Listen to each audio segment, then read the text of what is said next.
હવે વાત કરીએ રિસિપ્ટ રજિસ્ટર ફીચરની। અહીંથી તમે બધા પેમેન્ટ રિસિપ્ટ્સ મેનેજ કરી શકો છો।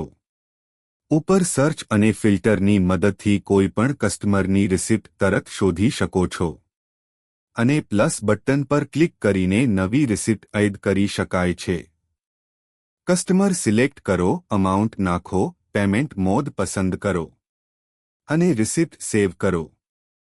ત્યારબાદ રિસિપ્ટ રજિસ્ટરમાં કમ્પ્લીટ એન્ટ્રી જોવા મળશે, જેમાં કસ્ટમર નેમ, અમાઉન્ટ, ડેટ અને પેમેન્ટ મોડ બધું પ્રોપર રીતે મેન્ટેન થાય છે અને કોઈપણ રિસિપ્ટ પર ક્લિક કરશો તો તેની સંપૂર્ણ ડિટેલ્સ પણ જોઈ શકો છો। સાથે એડિટ અને ડિલીટ ઓપ્શન પણ આપવામાં આવ્યા છે। આ ફીચર ડેરી ઓનર માટે બહુ યુઝફુલ છે, કારણ કે તમામ પેમેન્ટ રેકોર્ડ્સ એક જ જગ્યાએ સેફલી મેન્ટેન થાય છે અને હિસાબ મેનેજ કરવો બહુ સરળ બની જાય છે।